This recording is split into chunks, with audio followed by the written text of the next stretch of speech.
Author's Pass.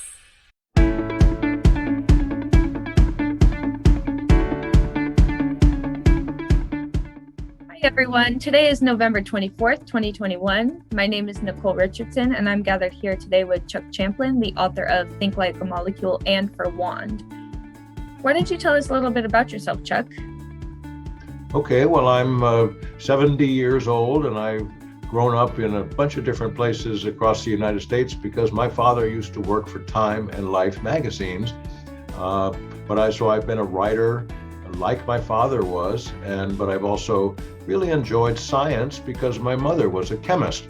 So the combination of those interests have led me to record scientific things and Think Like a Molecule, and also futuristic ideas in Wand about how can we make our civilization better by using technologies such as the hole in space, or Zoom conversations such as this can help us all get to know each other around the planet much better. So I have a lot of interests, and one of my heroes is Carl Sagan, who was a scientist, died a few years ago, but he wrote a whole series of books, including Contact, which was about the first contact with alien intelligence in the universe. And that's a very inspiring idea to me, because I only can hope in my lifetime that we will have conversations with other intelligences in the universe.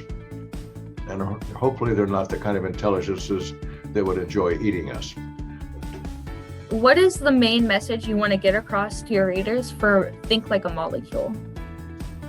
I think that the main message to me is, let's appreciate science, even for the non-scientist, and just the humanist can appreciate science, can appreciate the shapes of nature down at the molecular level. You don't have to know mathematics, you don't have to know chemistry necessarily, but I think the important thing is that you can use your imagination to enter other dimensions of reality, and just conceiving that there is a life of matter down at the level of molecules.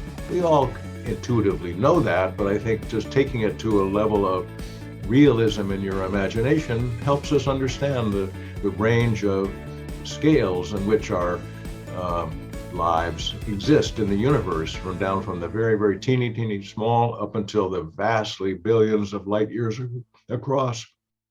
And I think those are dramatic truths about where we are in the universe, and it's dramatically interesting that our brains have been able to comprehend this in only really the last couple of 100 years of our existence on this planet.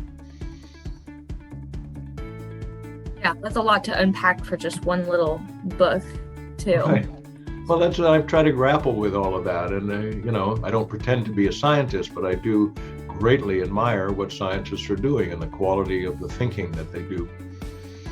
What is the main message you want to get across to your readers for Wand?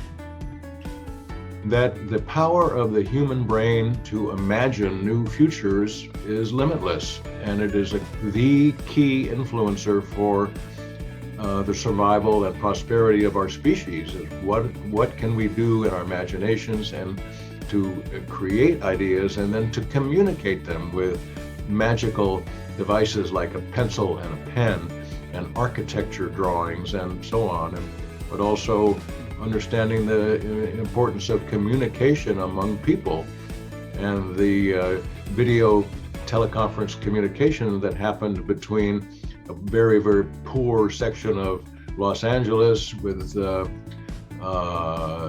minority audiences who feel disconnected from society, to a video conference going on interchange with Westwood and UCLA in a very well-to-do portion of the city. So the hero of the book, a man named Chris Walkman, gets involved with some technicians who make that hole in space kind of an idea work. And that was based on a real artistic effort back in about 1988, I think, connection between Los Angeles and New York, in which people were on the streets looking at large video screens and talking to each other in these two different cities across the country. And it was a demonstration of a video connection project that I thought inspired me to hear about it. So I wrote that into Wand, and so Wand is all about what magic can we make in this current age with our tools of pens, pencils, and television, and so on. Yeah, and I think there's a lot of magic that we can make with what we've got. Yeah, well, that's a very hopeful statement right there. So thank you very much. I feel that way because look at all the magic we've made with what we have already. Right. Yeah, that's true. And it's you look at the level of our civilization, and of course we are on a course with our misuse of carbon-based technology to now be overheating the planet, but our brains, most of us, understand now that we have created a problem for ourselves, and great minds are working to solve it with resistance from less great minds. And I think that we're going to, we're probably ultimately going to be able to turn the curve, slow the arc, towards global warming, because we're at least fully now aware of the risk that our civilization on this planet is facing. What does literary success look like to you?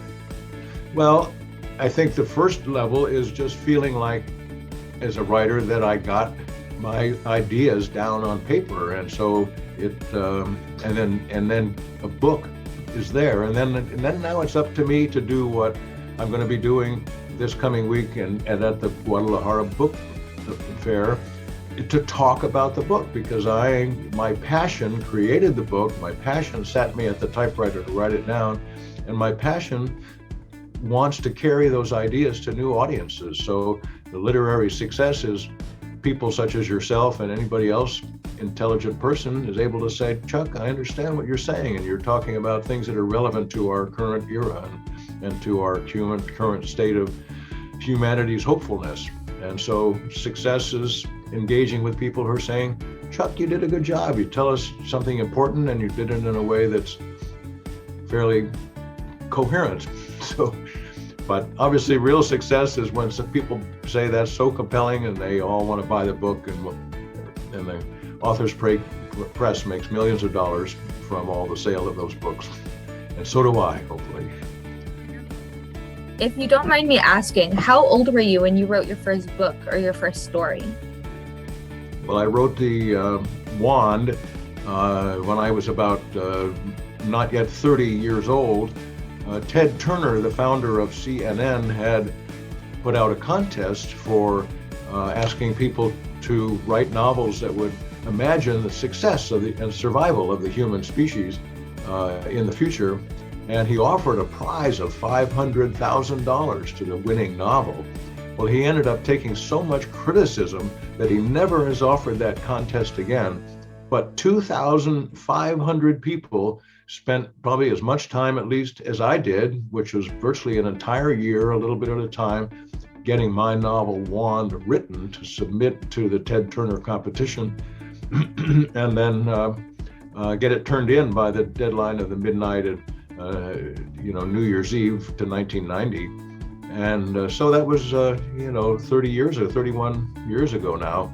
And I'm really thankful that Authors Press has said, Chuck, have you got another book that you might like us to publish for you? And I said, well, by the way, yes, the book called Wand, that was a loser in the competition, but it was a winner in having been created at all, as far as I'm concerned, because it was an incentive that got me working from my own mind and the power of my magic pencils to write a book, which is, I think, just as relevant today as it would have been 30 years ago, I think. Perhaps even more so, because the level of crisis is much more intense now than it was back then. I can't speak for whether or not it's more relevant than then, because I was born in 2002. I'm 19 years old. I wasn't there. But I do think that it might be a little bit more relevant now. Well, it could be. But that era had a lot of distress. The gangs of South Central Los Angeles, in Watts and so on, were very troubling issues for Los Angeles at that time. And that's one of the things that I reference in the book. But the crises of our civilization are getting a lot broader than neighborhood to neighborhood. It's now country to country, and this planet in the whole realm of the solar system and the whole realm of the universe. And And can we survive as a species? Can this experiment of life on this planet, which so far as we know, so far is the only place in the universe where life exists. Now that really can't be true with the size of the universe. There must be life elsewhere, but so far we're the only ones who have a concept of what life might be able to do, even to save the life of the planet on which we arose. So we don't know. It's a pretty vast question. I've mentioned that to some friends before, that there's no way we're the only planet with life. We're just not close enough to interact. Yeah, we just haven't figured out what the communication medium is. It should be radio waves, and that we've been searching the skies for 50 years looking for signals from planets and various places. And one book called the Andromeda, I think called A is for Andromeda. That was back in the 1950s. And then Carl Sagan's book on contact, which is about the first contact. All of those things are imagining that one day it may happen. But as they say, scientists and technologists have been scanning the skies for coherent radio signals from all over the universe, and so far they've had moments of excitement where there seemed to be some coherent Morse code effect or something like that, but nothing has been proven yet. But I admire and relate to your enthusiasm about the fact that there must be life elsewhere. But some people have said, be careful, because they might be so vastly intelligent that they will think we are like sow bugs under the rug, compared to their level of intelligence. I've thought about that before too, the intelligence comparison. I look forward to how humans in the future might experience that. Right. Well, we don't know, but hopefully we'll get a chance to find out, and hopefully, things like mathematics, just counting 1, 2, 3, 4, 5, is that something an alien civilization would automatically learn about as well in the same way? Or would they perhaps be accounting by numbers, by fear, anger, hope, love, some sort of progression of emotions or something? I don't know what kind of mathematics other civilizations might create. But scientists are pretty confident that mathematics is a universal truth. And we don't know yet if anybody else is going to agree on any other planets. I look forward to seeing how that, I just look forward to all of that in the future, how humans will, I really hope that these discoveries happen because they're so cool. Right, I think so too. And it's just it's so mind expanding to be thinking about what could be going on out there. And that's what our civilization, our earthly civilization, is trying to do, is trying to find ways to expand into the universe. And when you think about the distance that the television show I Love Lucy has broadcast into the heavens by now, with all those radio waves beaming out at the speed of light, it's like 50, at least, about 75 light years away from us. Now, if somebody were possibly able to read our television signals at that distance. So would you say that these books, are they a part of a series or are they standalones? Well, they're the themes, because they come from one person, namely me. The themes are related, and I definitely see a synergy between the two books, Think Like a Molecule and, what can the technology that we have on this planet lead us to in the great scheme of things.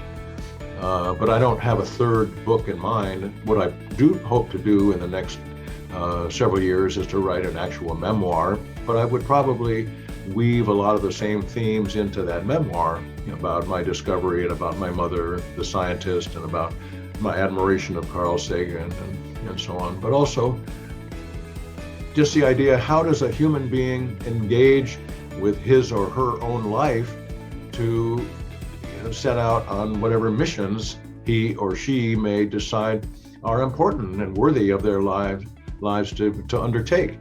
So that's something that would be a part of my memoir, and that brings me back to sort of thinking like a molecule. I'm a molecule of a humanity, and I have certain capabilities and so on. So yeah, because it all comes from my brain, there would be a continuum. It's not like I'm setting up whole new sets of characters who are going to have murders and mysteries happening. It's just going to be my own view of things. So it'll kind of continue what we saw in these other two books. What would you say is your biggest source of inspiration? Well, I think my father is probably my largest source of inspiration. He wrote a book called Back There Where the Past Was about growing up in his small town of Western New York State. But he worked for the Los Angeles Times and wrote columns and movie reviews. He was a critic for the Los Angeles Times for most of his career there, but also did a lot of journalism with Time and Life magazines. So he's my first inspiration, and my mother's an inspiration as a scientist, but as a fantastic, warm-hearted woman and mother of 6 children. And then Carl Sagan has been fantastic, and Buckminster Fuller was an architect who developed the geodesic dome. He was a major inspiration to me, thinking about how do you take forces in nature and then create structures. He was really a person who inspired me to think about what can nature teach us about ways to survive and build structures. So those are some of my main influences: my father and my mother, and Carl Sagan and Buckminster Fuller. And Ted Turner, for that matter, too. He's a kind of inspiring figure. So what would you say was the hardest part of writing Think Like a Molecule? Oh, just pushing myself to get it done. I had written a lot of almost like free write exercises over a period of 5 years or 5 or 7 years. And so I had a lot of notes from various random times of writing. And so just collecting them all together and then trying to create it, meld it into some kind of a sensible structure. So that took a lot of work. But when I finally began to see that was actually working, coming together, that was pretty inspiring. And the title, I think, is both sort of funny. Some people think it's totally stupid. Molecules obviously don't think, and I say that in the first paragraph of the book. But thinking like understanding that your thinking comes from molecules at some level, is you might as well say molecules are thinking. So, right. I understand what you're saying, because I mean, how would we be thinking if molecules didn't exist? Like somewhere, some way, the molecules are thinking somewhere along the line. Yeah, and I don't even know. I don't think that our thoughts exist at the level of those molecules, but it's in the assembly, all by accident, really, of evolution. The first slinky little worm, that crawled in the mud of the ocean or whatever, it didn't really have thoughts, but it knew enough to try to stay away from cold places and try to get over to warm places or whatever. There was some motivation. There was some action that was inspired by these interactions of these atoms and these molecules, much different than just an avalanche falling down a mountainside. That's just gravity, But to think that, that the ooze and the gook all came together now in a coherent way to be able to start being active in its world. And that's a very profound occurrence, I think, in this universe. And it almost does start to connect you with thoughts about God. I'm not a big believer in God per se, and I know a lot of people definitely are. And I mention that in the book, is that I don't have any real thoughts about God, but I do think that there is going to be found out, and you're saying it too, some kind of levels of intelligence in the universe. And Carl Sagan, in his book, has his lead character, a woman scientist, contact some intelligences in the universe and she has a conversation with those intelligences. And in the conversation, she asks these ancient beings, where did the universe come from? And all the ancient beings said, we really don't know. We really don't understand it. It's really kind of not exactly a hopeful thought, but it sort of reconveys the mystery of how could this universe be? How could this universe be at all? And anytime I look up into the stars or watch a full moon or whatever, I just can't stop myself thinking, golly gee whiz, this is an amazing miracle. Yeah, that's exactly what I think every time I look up, especially when I'm like stargazing or watching shooting stars or something like that. Every time I'm just like, wow, this all exists. Right, exactly. How could there be something? Why is there something? Yes, thank you. I'm so glad somebody relates to the thought. Why is there something? What would you say was the hardest part of writing Wand?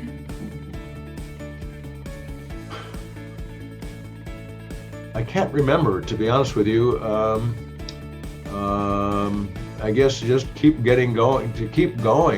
What I did is that I wrote it as if I were setting out my front door to go out into the community and to try to make a difference, and saying, wow, this hole in space idea, this video communications between Westwood and Watts in Los Angeles, that seems like a great place to start. Well, what would that look like? And I just created that event and had people give speeches and stuff. And then afterward, it was like, Chris Walkman says, God, it just didn't feel like it really made a difference. It didn't galvanize things the way I would hope, and so this person is a little bit disappointed, but he, keeps going. And so it was just like I had this adventure on the streets of Los Angeles, and I react to what I saw in the streets as if I were just there. So that's how I sort of pressed myself through the writing of it, is just saying, woke up the next day and now I tried to do this, and so it was just sort of just trying to imagine what would happen or what could possibly happen in these imaginary adventures that I was creating for myself as the character. I gave myself essentially the name Chris Walkman, but I was imagining myself having that adventure. So just, trying to just keep pressing forward and saying what might be logical, and, should I imagine ridiculously improbable successes, or should I be imagining disappointments and trying to imagine the emotion of that? So that's kind of what happened. I just figured out what I might do or how I might feel, and just tried to describe that all the way through. Right. Okay. So what I'm hearing is that the hardest part of writing Wand was just writing it. Yeah, and just pressing forward with into the unknown, blank, not written parts yet, and then writing some more, and then now you got some more. So it's like more footsteps ahead, a little bit at a time, And then the big disappointment was finding that it, no big surprise, it didn't win $500,000 from the contest, So I sort of set it aside and said, oh well, that was a fun effort, but thank goodness G and Authors Press said, Chuck, have you got another book? And so it's like, well, yeah, by the way, I'd sort of forgotten about it, but yeah, I've got this book about my imaginary set of adventures in Los Angeles in 1990, trying to deal with the gangs and with this technology and stuff like that. So it was a kind of a joyous process to just find that it kind of got done, That kind of leads me to my next question. What was the highlight of writing Wand? Your favorite part of writing the book? Well, believe it or not, the thing that sticks with me the most is that there was an emergency with trying to get the book turned in for the competition, and I described it at the front of the book, but I had to have it turned into with a postmark to submit the manuscript by midnight at the latest on December 31st, 1989. And when I went to the post office downtown where thought I was going to be able to mail it, the place was closed, but I'd been writing a book about a homeless person that my character had befriended. And so a homeless person came out of the woodwork to tell me that, Chuck, if you want to get a postmark, you need to go down to LA airport. and it was going to be after midnight, but I said, yeah, get in the car and we'll go down to the airport. So that adventure of getting successfully that thing into the mail with a postmark, that was the highlight of the book for me, and have it happen almost like mirroring some of the story with a homeless person helping me get that thing into the mail. So it was like the fiction became reality in a certain way, and that's been the number one inspiration for me in that book. It's like it was fated to be postmarked properly with the help of a homeless person, and that was, I just thought, such a resounding beautiful coincidence with the subject of the book, with the reality of what happened. What would you say was a highlight of writing Think Like a Molecule? I think it was such a pleasure to be honoring my mother and her love and affection for science and her inspiration that she gave me because of that. And then also with Carl Sagan, mentioning Carl Sagan, and people used to make fun of him because he was always talking about billions and billions of stars in the universe, and after a while it was like billions and billions. Yeah, I get it. But I found Carl Sagan, so I felt like a little bit on Carl Sagan's wavelength in writing the book, sort of too. So those were some of the highlights of it for me. But also just to realize, hey, all these crazy notes that I've just scribbled to myself over late nights and weekends or whatever, from various spiral-bound notebooks that were all a mess, to turn that into something coherent and as pretty as the book that you guys have created, to have that be done now was just incredible, Anyway, so yeah, it was just really very exciting to get it to completion and to hold it in my hand and say, wow, this is my creation. Yeah, like, wow, I made this. Right, exactly. Would you say you have a target audience? I was out walking in the neighborhood last night, and I met a house with 3 young people, probably around their 30s, that had just moved into the house. And I got talking to them about my book, and they were extremely excited to hear what I was talking about. So I brought them each a copy and signed it for them. And I just felt like I had never met the target audience was a young, engaged, intelligent, thoughtful, energetic young people who said, wow, they're talking about imagination, about the power of science. They totally seemed to understand what the book was about. So I just really felt like for the first time I really met my target audience, and they were, as I say, intelligent and energetic, and with wonderful young people with this huge black mastiff of a dog kept nuzzling into my hands and my leg and stuff. Anyway, just meeting those 3 people and their dog was a highlight of my experience with that book in terms of the audience, because there was a freshness, I think, for them, but there was also that sort of gee whiz quality for them about the book, and the concept of a twinkle as a moment of inspiration they really got right away. That, yeah, sometimes you have those aha moments, and it's exciting when that happens. Yeah, I know, it's exciting when I have aha moments, for sure. Yeah, you're right. I just got a couple more questions for you before we wrap this up. Great. What does your family think about your writing? Well, they say, there he goes, just like Dad, but I think they're pleased, they're very happy for me. They're extremely supportive. My wife has been very, very supportive and encouraging. She's excited that I'm going to this Guadalajara Book Festival. I think my mother is pleased that I wrote the book, and I don't think any of them really understand about Wand yet, because it's just so freshly come out, but they understand.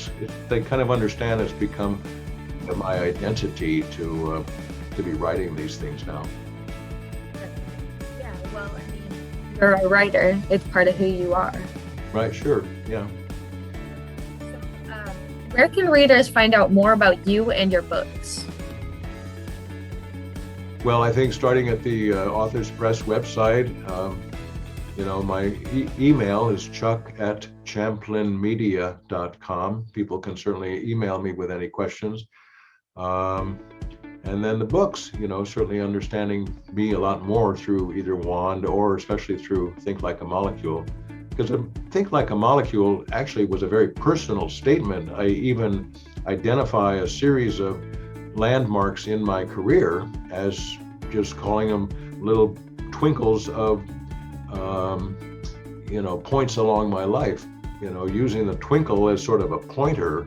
And I said it could just be, a whole series of points of understanding about what my life has been. So I just sort of created that as an illustration of part of the utility of a twinkle is just, pointing your attention into different areas, different directions.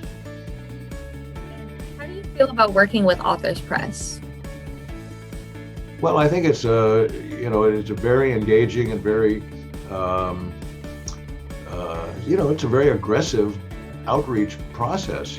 Sometimes I feel like, well, this is mounting up a lot of expense, but it's also certainly keeping me much more active in the life of my books than I was before I met Authors Press. So I've been sort of forced out to engage, like in this book festival in Guadalajara, and never would have ever thought to go to that until I heard about it a month ago. So anyway, so good job. You're leading me into new pastures. That's what we want. We want to break people out of their shells. There you go. Good. So sometimes it's reluctantly, but no, it's good. I'm very much looking forward to our trip and meeting some of the Authors Press people down there. I think that's all the questions I have for you today, Chuck. Okay, well, you've been great. I thank you very much.